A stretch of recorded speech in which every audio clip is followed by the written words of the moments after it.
Okay, so I will start my video, and hello everybody. My name is Katya Pachankina. I am a research fellow at Learning Transformations Unit, and I'm very excited to be chairing this session for you today.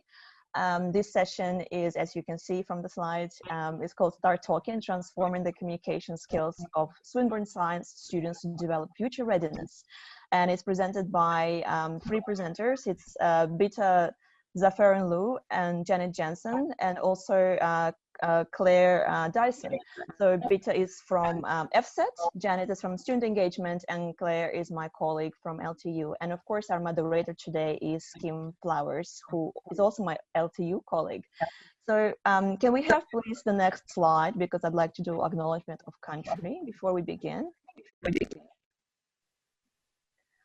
Okay, so on behalf of those present, I acknowledge the Wurundjeri people of the Kulin Nation, who are the traditional custodians of the land on which we now meet. I pay my respects to their elders, past, present, and emerging. I also pay my respects to all Aboriginal and Torres Strait Island people, and hope that the path towards reconciliation continues to be shared and embraced.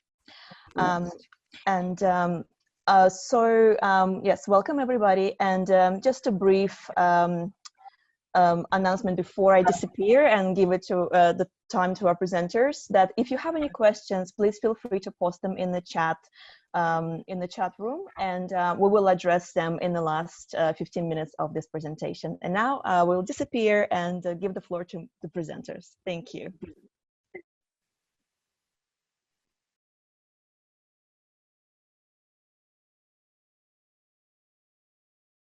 Right. Okay. Thank you very much. And hello, everyone. My name is Bita. And before I start introducing our initiative and talking about Start Talking, I would like to, this was with the collaboration with the Career Employability Emerging Leaders Program and Digital Literacy. I would like to introduce you to the Communication for Scientists unit, and our expectation for science graduate, also share some facts about the future job.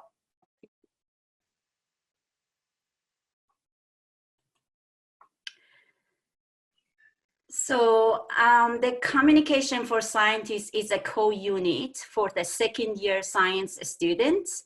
So we have between 130 to 150 students in this unit. The overall aims of this unit is to enhance students' employability by developing their skills to use appropriate communication channels and technology to effectively communicate scientific information to a broader range of their audiences for a range of purposes and using a variety of modes. We believe to create a real change, we need more than just brilliant scientific minds. We need leaders, deep thinkers, adventurers, inspirers, innovators, entrepreneurs, game changers, science communicator. We need our students to be trained to contribute to social change as global citizens. Next slide, please.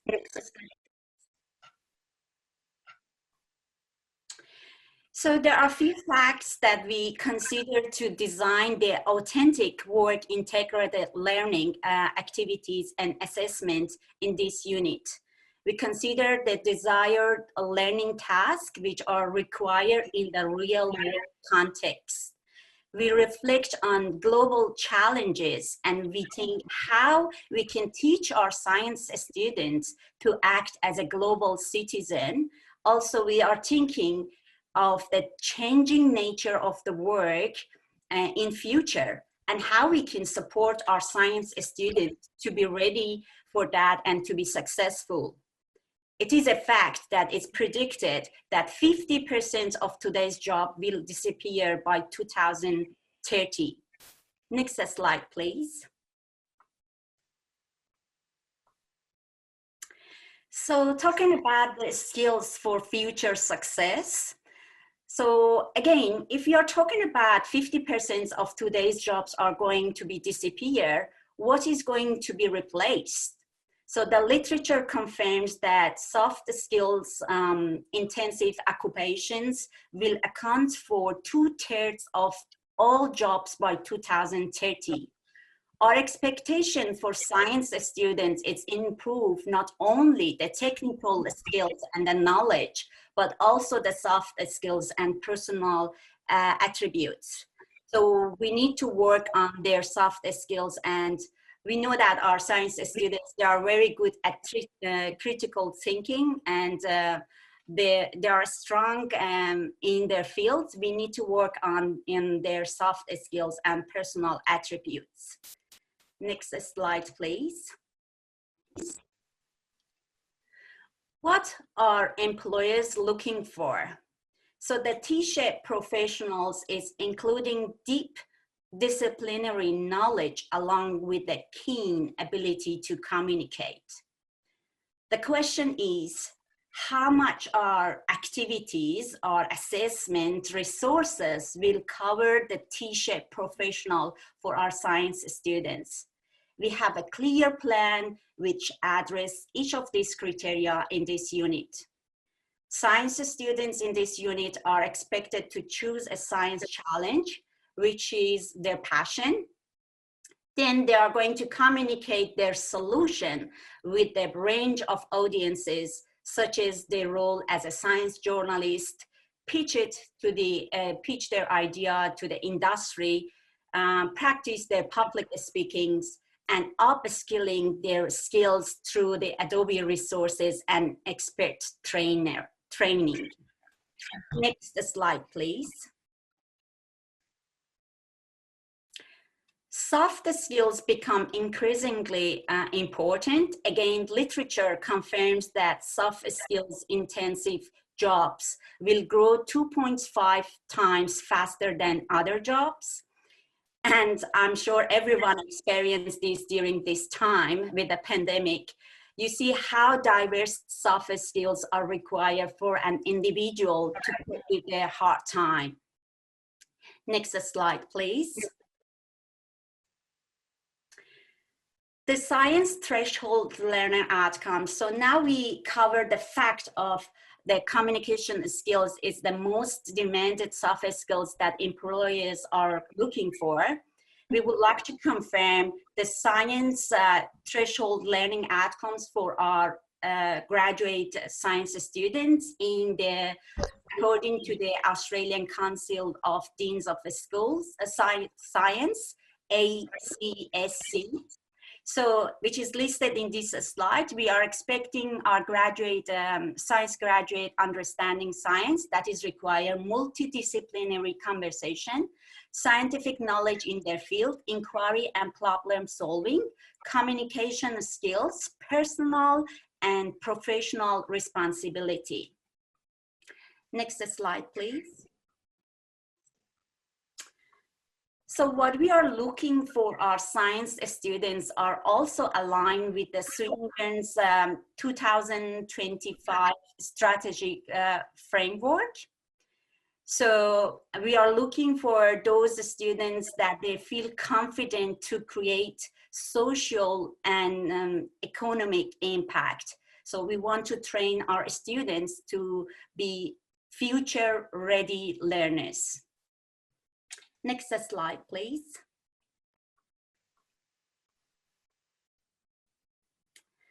So our initiatives in this unit are also aligned with Swinburne graduate attributes, including professional skills, self-directed learners, and future-ready learners, which we are going to explain.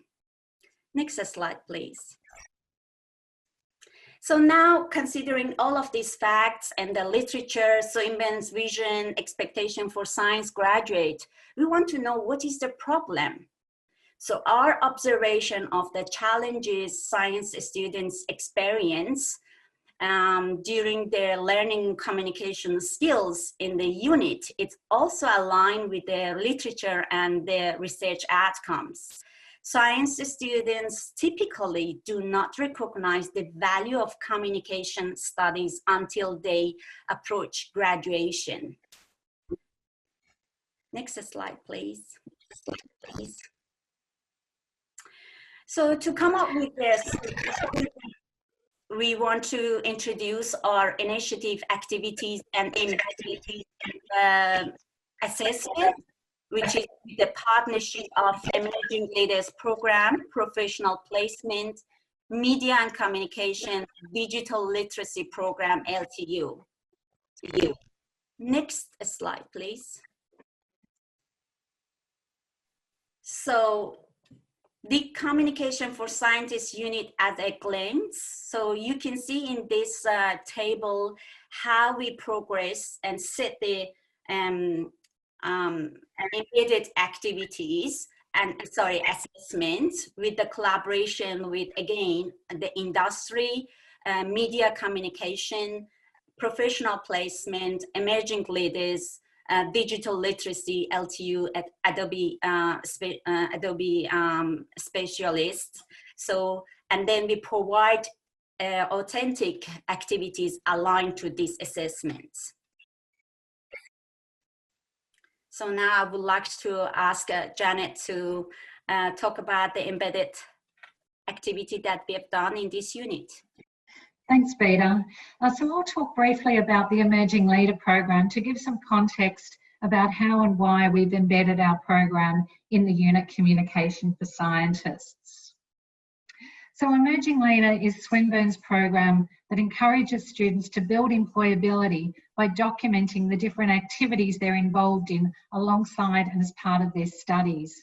So students complete 4 certificates with options across campus participation, community engagement, industry experience, global citizenship, and so on. A key aspect of Emerging Leader is aligning their experiences to employability skills, and students must demonstrate 6 skills to receive recognition as Swinburne Emerging Leaders. The program has 4 key elements. Students document their activities to receive micro-credentials, that is digital certificates, that they can use as evidence of their experiences and skills. So Emerging Leader is a way of packaging up those experiences and skills in a format that future employers can understand.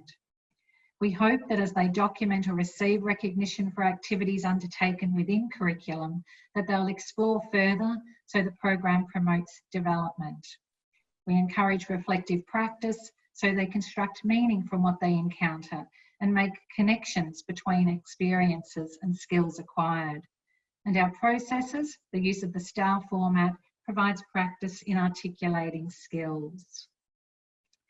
So Emerging Leader will be a point of difference for our Swinburne graduates, and a previous study confirmed this was the case. Emerging leaders were found in our 2017 study to be more likely to be employed after graduation, with 92.2% of emerging leader participants in employment compared to 81.2% of the control. Interestingly, the study included those who had completed at least 1 emerging leader certificate. They were not necessarily emerging leaders, but they were still more likely to be in employment 6 months after graduation. To give you some context, the program has seen over 4,800 registrations to date and over 4,500 certificates completed by approximately 2,500 students. 455 students have achieved Emerging Leader status. So our certificates and our Emerging Leader status are tracking well in 2020, but we have approximately 200 fewer registrations in 2020 compared to same time last year. As you can see from our registration numbers though, and the graph on certificates being completed, our numbers are quite strong there, but our overall program completion rates are where we want to make a difference. This slide shows you some data from our program. Students respond to 20 skill statements on program registration and program completion. Their program completion can be at any time during their degree, although most complete at the end. They rate 20 skill statements as high, medium or low. 4 of the statements that are particularly relevant to Communication for Scientists have been included on this slide. For each of the statements, the students are responding positively with a further increase in the high rating at the program completion. The first two concern communication. Students can share and present, which is particularly relevant to communication for scientists and reporting to stakeholders, and they believe they connect and work well with others. The final two statements refer to our topic and concern for digital literacy. As you can see, there's a limited increase in how they respond to saying they have what it takes to keep up to date in the digital world. Perhaps that reflects a greater awareness of what it does take to keep up to date in the digital world. It will be interesting to see if keeping up to date in a digital world changes, or their perception of that changes now that our communication is largely digital. This slide looks at those students who have completed the communication certificate. So of nearly 2,500 students who've completed certificates, 59.58% have reflected on their communication skill. But when we look at the FSET cohort of 837 FSET students, only 26.52% have demonstrated the communication skill. So perhaps reinforcing the need for BETA's mission here to promote the importance of STEM communication. So how and why do we embed Emerging Leader? Well, when we embed Emerging Leader, we embed one certificate only, with the aim that students will extend themselves to complete another 3 certificates. We embed where the students are completing the same activities or equivalent to those that an opt-in student might complete. We ask that activities are linked to the unit learning outcomes and that reflections are included within the assessment. It is important that if we are to give recognition in Emerging Leader for activities and skills demonstrated, then the students have actually met all requirements. So we embed to increase capacity of the program, but also to streamline our processes. There's not a lot of point in asking students to submit reflections to us if they've already submitted them for assessment within an academic unit. The picture on the left is one that I've used in my webinars with students to kind of encapsulate what the program is about. Not to suggest that they need to go and jump off a cliff or anything like that, but that when they're recording what they're doing, we hope it encourages them to take on extra challenges or put themselves that bit further out of their comfort zone. So by embedding Emerging Leader, perhaps them attaining one certificate, we would hope that they would go on to complete the other 3. So students are required to register with Emerging Leader to receive recognition. But as you can see, it's still an ongoing challenge. These are the stats from our Communication for Scientists unit, embedded in 2019. We still only have 24.34% of them registering with Emerging Leader, but they can register at any time, so hopefully they will go on to.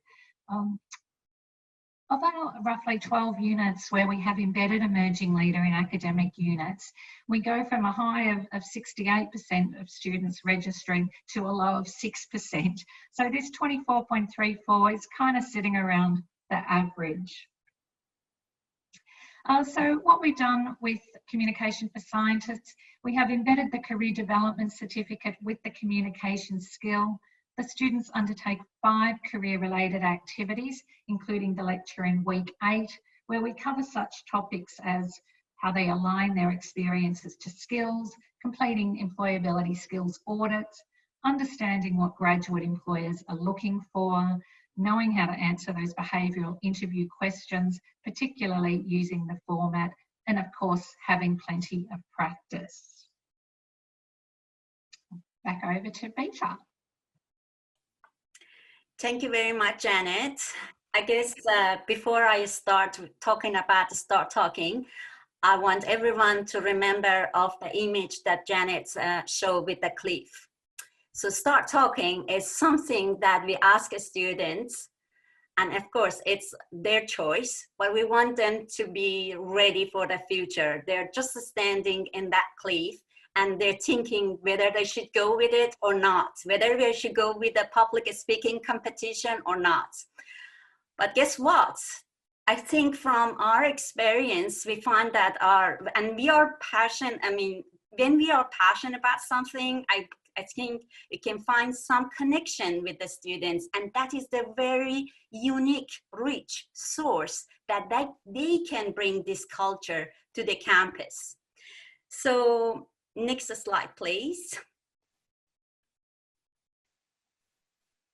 So what is Start Talking? Start Talking is the STEM public speaking. From my knowledge in 2019, when I received a small grant from the Dean of Learning Innovation in FSET, and I should be honest, so I'm in advisory team of another STEM public speaking, which is between universities. So it's for undergraduate students between universities. So that was my external motivator to bring me to the Start Talking. And then this is the student program, which is students that practice their skills, the one that we train them in a communication skill, communication for scientists.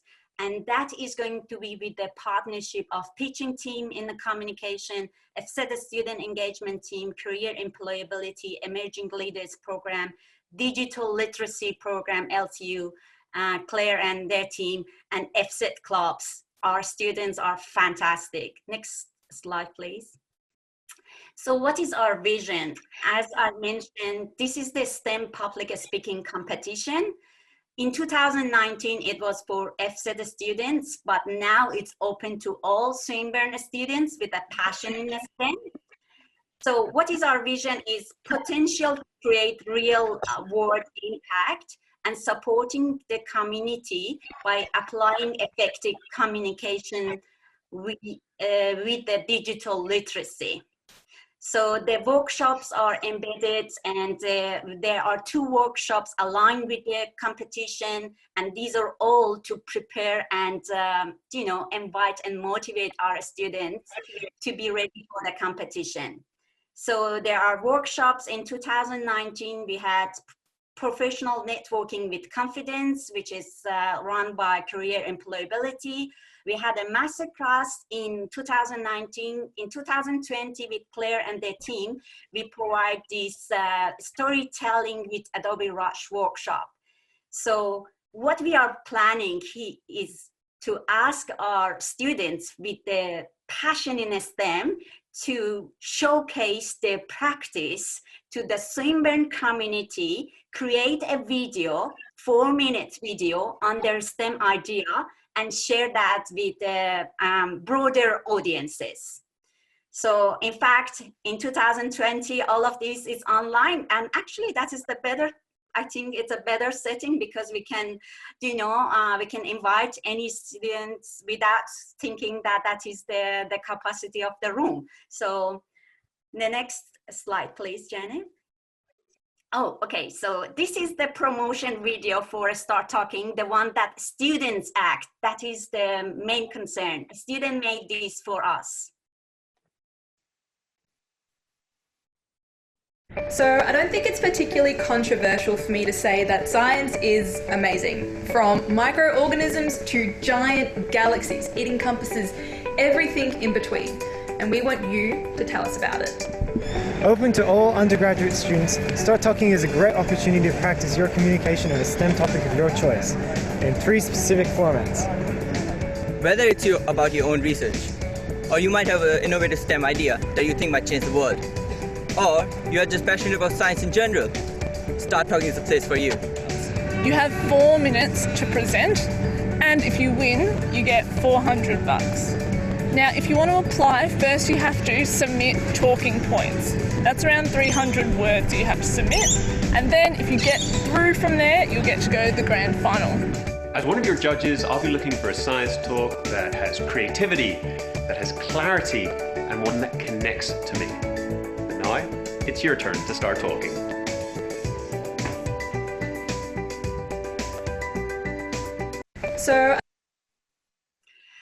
So I guess you see how fantastic our students to spend extra time. This is not for assessment. This is for them to practice their skills.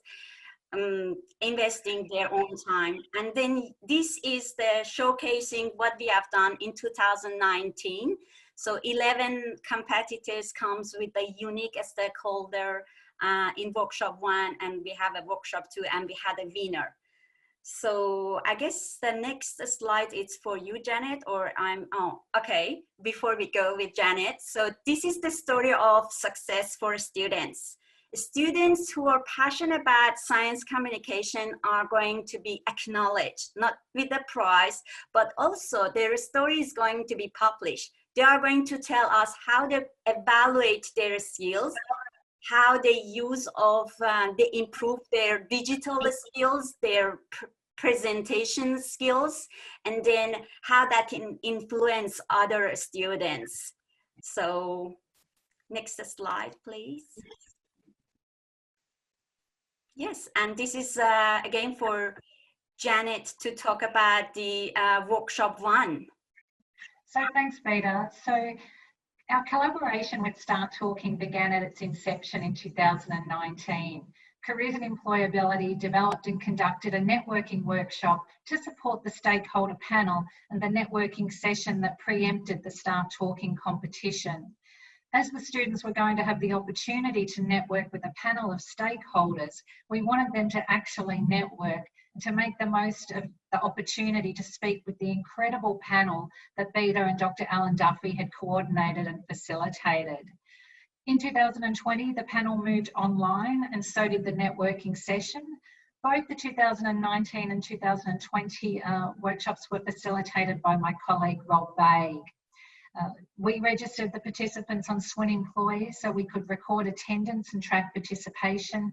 And we also recorded both sessions this year, so both the networking webinar and the panel are resources readily available to students on Swinburne. So why networking? Well, networking is an important career management skill, but also an important communication skill. We need to be able to tell our career story, particularly in unstable and unpredictable labour markets. And networking is one way to get our story out there. Having a clear sense of professional identity and professional purpose is key to successful networking. Often a lack of professional identity or lack of clarity around professional purpose will be behind a reluctance to network. So what did Rob cover in the networking sessions? Well, although the 2020 session was online, it was still very practical. Rob framed networking as a two-way communication skill. Topics included identifying existing networks, ways and places to build networks, strategies such as informational interviewing, and the importance of reaching out and continuing to network even in times of lockdown. Students were encouraged to consider their key strengths, skills, experiences and achievements and goals, and how they might talk about these with a prospective employer. Students had time to practice, hear from 2 amazing students giving their pitch, and then they were put into breakout rooms to practice and deliver their own pitches. Ensuring students can see, hear and support their peers in delivering a pitch and communicating directly with employers is a valuable learning experience.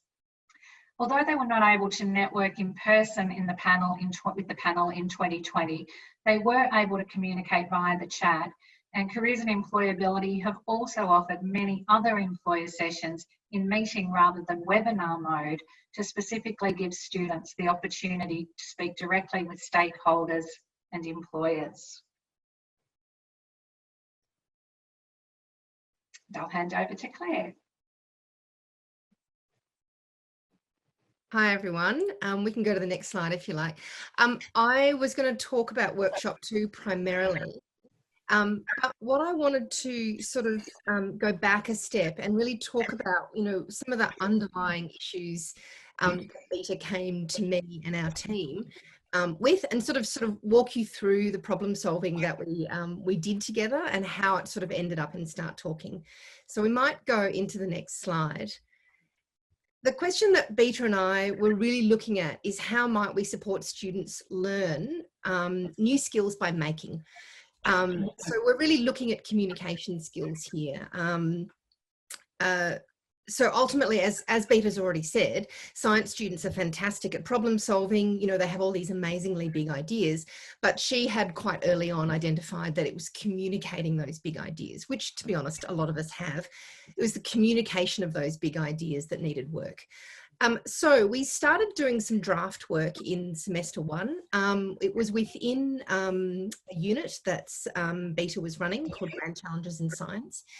And she came to me with the unenviable problem that most of us had when we were teaching of having an assessment item that just wasn't going to work well in COVID. So it was an oral presentation. And her students had varying access to the internet, and she felt that it was unequitable to actually make them present in a synchronous environment. So we worked together, and what we tried to do is reimagine the assessment item in a way that would teach the students new communication skills and arm them to be able to learn while they're making and playing, but arm them for their future selves to be able to communicate effectively in the future, which is kind of what this whole talk is about. What we decided to do was to create a digitally layered artifact, one that could house text, images, graphs, and video. And while this assessment wouldn't capture, obviously it wouldn't capture that live moment when you're speaking in front of other students, what it could do is teach them different literacies around communicating with different media. Obviously then we had to change rubrics. There's a whole bunch of other details that we had to do. But what was exciting about this particular assessment item is that we were encouraging the students to make and to play in a new communication mode. So they hadn't ever played with this particular program before, and it's very play-centered. So there were 32 students in the class. You can see the stats here. Beta allowed them to either present in this new communication form, which was a Spark page that had to have a Spark video embedded in it. So they did have to do face-to-face, they had to talk on video, or they could do a traditional PowerPoint presentation. And you can see that 78% of them chose the new communication method. What that did is it embedded new digital literacies and new communication skills within that new assessment item. I might go to the next slide. The next question we started talking about together when we're moving into the start talking discussion is how might experimenting in play engender a creative mindset? So again, Beta has talked about all the strengths that scientists have and all the core skills that are taught in science. But there's also this idea that how you might transfer them into other modes. So we thought what we might look at is how we might support storytelling, play and risk, which is really big, in science. And what we wanted to do was shift from one known format, which was science, where no one had amazing disciplinary knowledge, and shift it into another unknown format, which was video. What we wanted to do was create new opportunities to learn new languages and develop new literacies. So we chose a short form video, which allowed the students to develop a new voice, and that voice will be vital for their future career. Might go to the next slide. The next question that we were really pondering, and I mean, I think Beta is really captured so well with this, is how curricula might support risk and failure. So, sorry, can you guys hear me okay? Sorry, I'm getting a lot of feedback, so I hope it's okay. But what we were looking at, sorry? Sorry, I was going to say we can hear you, but there is a bit of a noise in the background. Oh, I'm so sorry. I might turn myself down. That might make things a bit easier. There we go. My apologies. What we're really looking at here is around play, risk and failure, and how these things were much more possible when the stakes were lower. So within Start Talking, it's a co-curricular project. So we know that students are more willing to jump into new areas of playing and risk-taking and making while they're learning new skills and creating new opportunities. We know they're more likely to do that when the stakes are lower, when it's not for assessment. So creating this opportunity within this co-curricular environment was really important. I might jump to the last slide. I mean, obviously, the next question is how risk and failure might be embedded into curriculum. And you can see that Beta has a really long-term view for how this might work. I'm sure she's going to take over the world with science communication, which is fantastic. But the question is, how do we scaffold these ideas of risk and play and making into curriculum when there's so many other things to do? And I think that what's the reason I wanted to highlight Beta's use of work in curriculum in first semester is that she's taking all these exciting opportunities from the co-curricular space and actually embedding small versions of it in her units, which is great. So play, risk, failure, these are central to engendering new thinking in our students. And we know that includes problem solving, complex problem solving, creative mindset, critical thinking, adaptability, and innovation. So I wanted to also mention that Beta has reached out to collaborate with Careers and Employability and Janet and Rob and me and Digital Literacies. And these are things that are available to all academics. And what she's done, though, is I think really cleverly built a really fantastically supportive team around these quite innovative ideas. So that's all from me. I'm happy to answer questions in a minute. But we did run, sorry, I didn't mention, we did run workshop 2 last week, which was fantastic, which was really around storytelling. And we had 89 people attend that, which was great. And hopefully we have 89 videos coming out of it. Thank you very much, Claire and Janet. I guess nothing is possible unless with a passion. So we can see what we are sharing today is about the story of how we are passionate to support our students. So we come together along with the students to be able to do this for students. So I guess this slide is the last slide where I want to say about the students' learning engagement, high satisfaction in workshop 1, workshop 2, consistently in 2019, 2020, and also considering students are now ready to act on their skills. To be honest, again, our external motivation is the competition similar to Start Talking, which is between the universities. So we want our students to practice their skills and improve to be able to represent Swinburne in the Let's Talk competition. And I believe we achieved that because I can say this is the emerging, our aim was to emerging young, passionate science communicators at Swinburne. So this program, we have one strong partner, and that is the students. We support future-ready learners. We support students' attributes. We showcase our collaboration with all of our collaborators.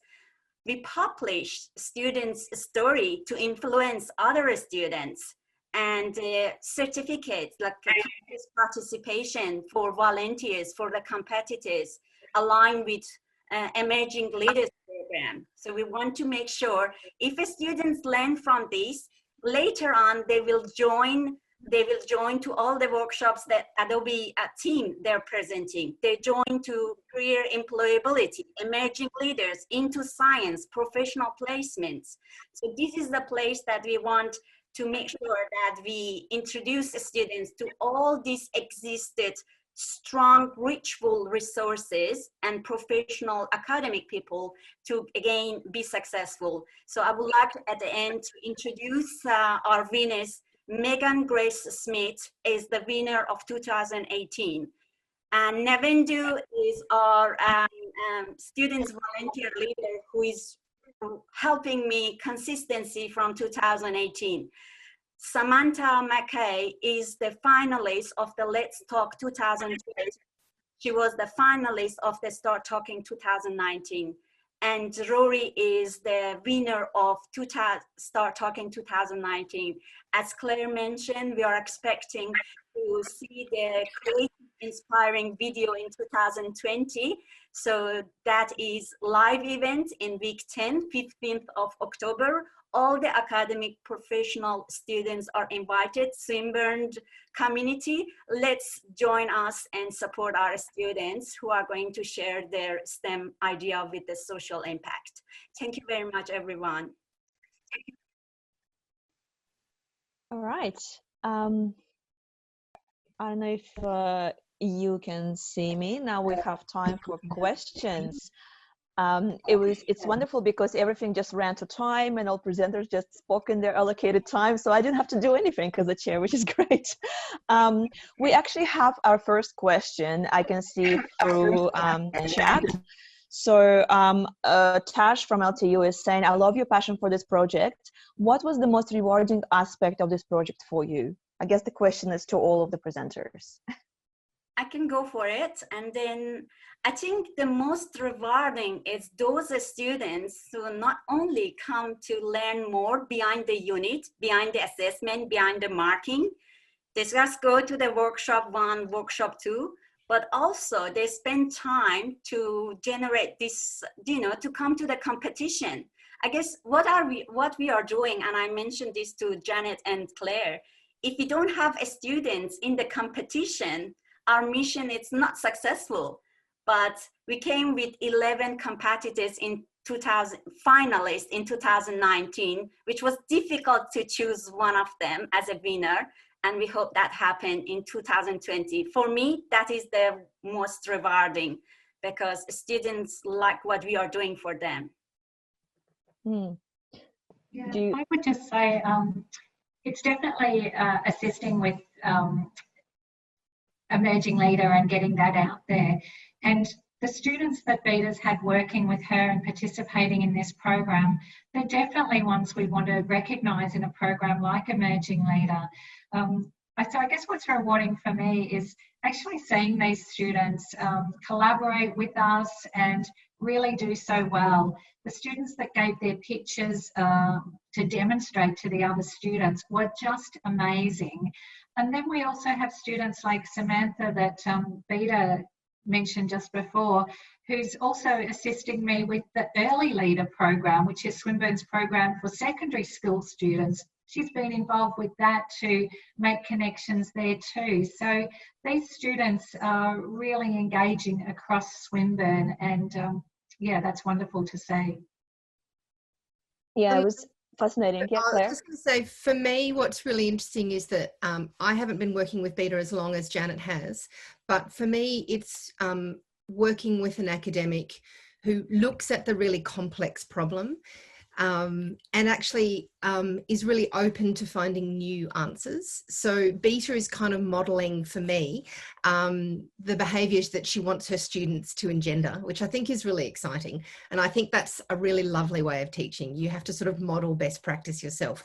But Beta has come to me with complex problems and said, let's work together and find a new way of creating opportunities for students. And I just think that's, so for me, that's been really exciting, is to build a friendship with an academic I had never met before, but also to sort of feel fulfilled that perhaps we're doing something that will change students, students' future. I think it's really exciting. Wonderful. We have another question from Sarah Bosworth, and Sarah is asking, what are learnings and recommendations in cross-functional collaborations like this? I guess the question is to all of you again. Who wants to go first? So what is the learning between the collaborators? Well, I think the question is, what are your main learnings and recommendations from this program? Because what you've described is such a cross-functional, collaborative endeavor. What have you learned and what can we take away from it? I guess I just want to, sorry, Janet, do you want to go first? I just consider, again, as an academic who, I'm also from science. So I know that our strength is thinking of the problem and coming with the solution. But to act on the solution, I need some more professional advice. And I need to look at the future. So we have a good map of what we are, looking. But I guess there are my learning was. And it was very nice to meet these people, the academic like Claire, professional like Janet and Rob, and professional placement people. I actually make my connection. I learned the communication myself because I am also used to just working in the corner of the lab and focus on my experiments. I'm a microbial biotechnologist. So I start from myself. What I'm asking from students, I started from myself. Now I have this networking, which can it can let me to, achieve the goal. So I guess our role modeling, like we would like to share this with the students, and our partnership, it's very valuable. This is the rich resources, including students, professional, and academic. We are all in Swinburne campus. We just need to come together and, come up with a strong program for students. Wonderful. I was going to say something similar. I think too often in universities we're working in silos and we don't necessarily know what's going on, or in careers we don't know what's happening in each of the units or the courses necessarily. So it's really wonderful when the academics reach out to us and we can collaborate in a way that really benefits the students. So I think the important learning is, you've just got to reach out to departments like ours and, let us know, I guess, what your problem is with, problem, for want of a better word, with the students, and look to see what possibilities there are for collaboration. I would also say be brave. I don't know if everyone went to Pascal's talk the other day, but, underneath on the bottom of her slide, it said be brave, be bold. And I was just going to highlight the fact that this came from a small grant. So Beta wasn't given $100,000 to run a massive festival. It wasn't like that. It started from a really big idea. Well, it was a small project, but it's a lovely big idea, but small resources. And so Janet's right, reaching out and actually building on a very small grant with the resources that already happen, or already exist at Swinburne, I think is great. There are, 3,500 academics. We can't resource everyone, but what we can do is actually provide ideas and actually encourage people to just say, let's just do it. Let's just give it a good go. It doesn't work, that's okay. But if it does work, then we can do it again the next year and build on it. So yeah, be brave. That's what I think. Wonderful. Well, we actually have time for a few more questions. And while we wait for these questions to come through, I thought I'd ask you a question as well. I found your presentation very interesting, and I think this is such an important topic to help students to develop the skills and to become effective communicators, because often we could be experts in something but not necessarily communicate well. So what's next for you? What would be the ideal next step if you had all the support in the world? Where would you like to take this project next? I think if I want to start again, so from our understanding, there is no STEM public speaking across the whole campus. So we started this as with the pilot students in a communication unit. That's why I introduced this unit.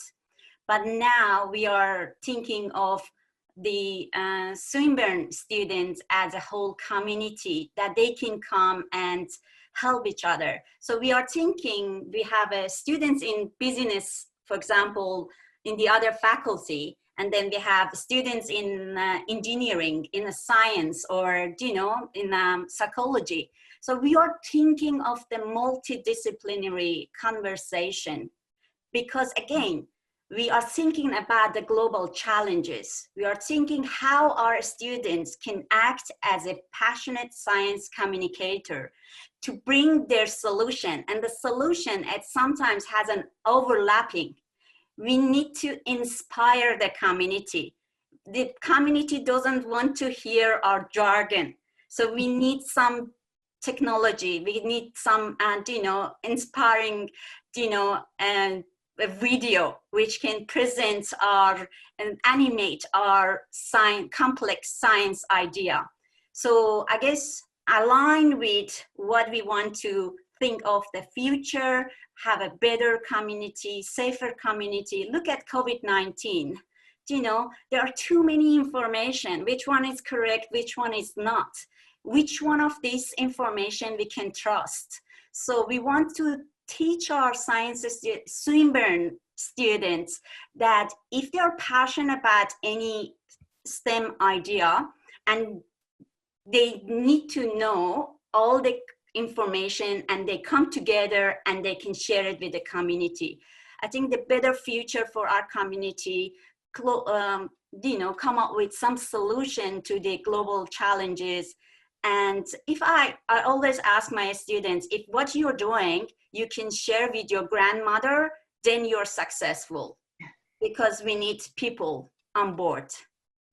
Wonderful. Anything else to add? Because we do have another question.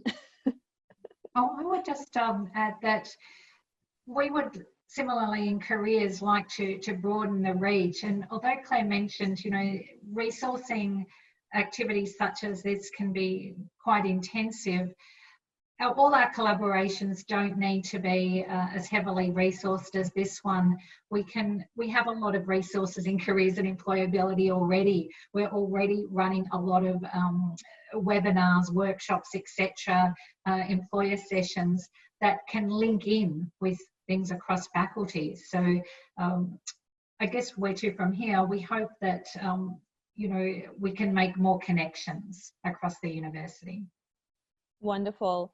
We do have another question, and it's a question and also a compliment. Thank you for the wonderful sharing. Your sharing triggered me to think about how these initiatives can be applied to my unit in specific and the accounting discipline in general. So you have already inspired one participant to do something in this field. And I guess we do have time for another question, which I suppose I want to ask because I have this opportunity. And I guess my question was, how would you see, what would be the challenges of taking this initiative broadly to other disciplines? Because right now all the experience you have comes from science, but do you see it would be an easy transference to other disciplines, or some challenges that you anticipate?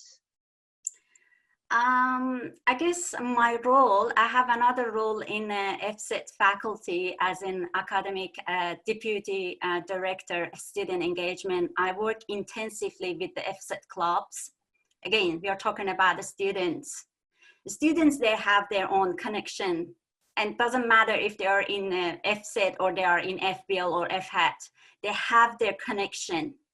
And I believe what we are doing in our faculty, it can be, we are thinking of that environment in our campus, that a student lead this. I like the idea of, we work as an advisory board and students actually acting on this competition. Again, that is for them to be ready for their future job. As Janet mentioned, and as Claire knows, we have our mentors. Our mentors are actually students, the winner of the previous, competition.